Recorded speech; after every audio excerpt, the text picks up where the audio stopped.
स्वयंभू श्री कल्याणेश्वर महादेव मंदिर, जिसे सन महादेव मंदिर के नाम से भी जाना जाता है। तो आइए कुछ दिन तो बिताएं कच्छ गुजरात में। दोस्तों, ये शिव मंदिर यहाँ पे ही क्यों है और है तो किसने बनाया और बनाया तो किस तरह बनाया गया, यही सब सवालों का जवाब जानने के लिए हमें समय में थोड़ा पीछे जाना पड़ेगा। मंजीभाई भवानजी कोठारी, जिनके पुत्र कांजीभाई और गिरधरभाई ने अपने पिताजी की याद में इस मंदिर का निर्माण किया।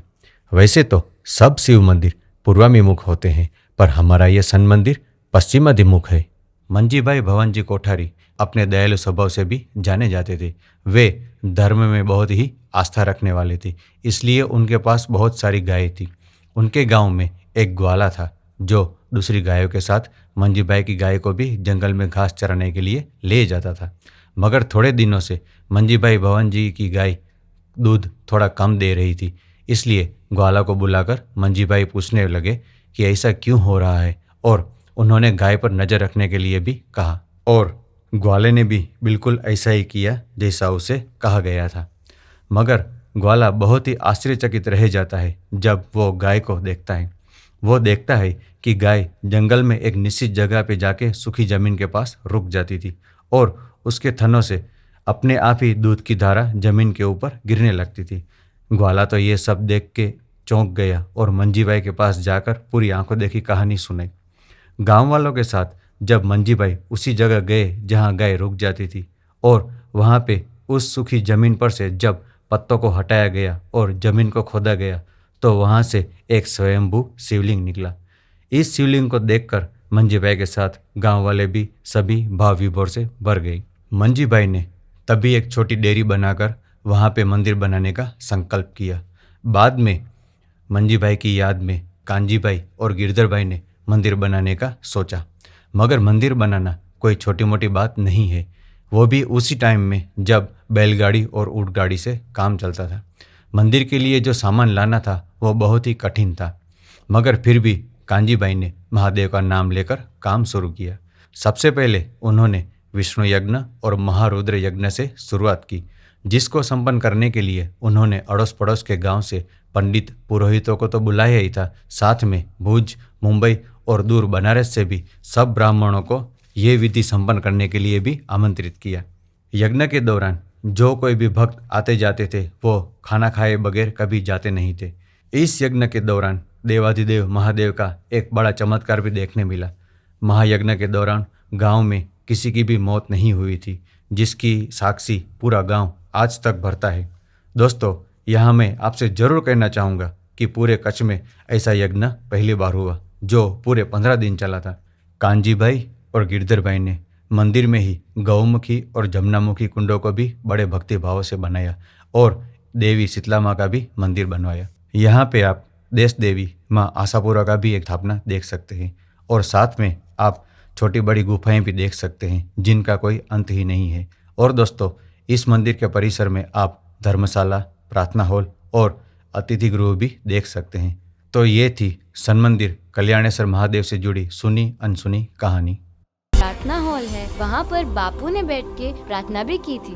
बाद में बापू ने सब गांव वालों को बुलाकर ये जो आप सन टेकरी देख रहे हैं, यहाँ पे बैठ के सभा भी की थी।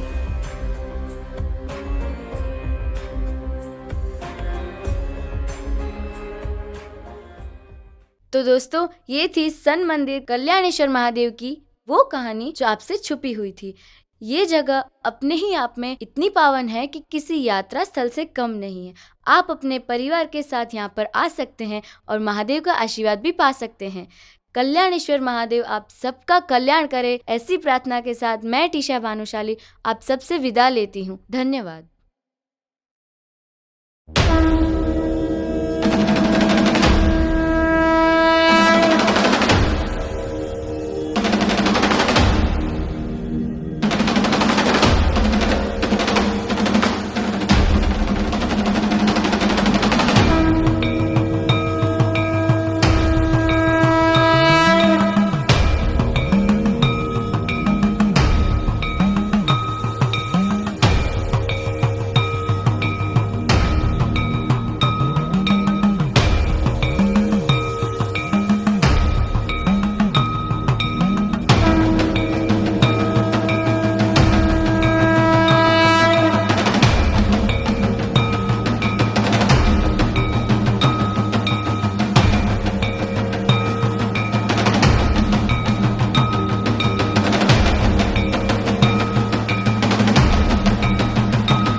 150 साल पहले हुई थी और इसके बाद महारुद्र और विष्णु यज्ञ जो 126 साल पहले हुए थे।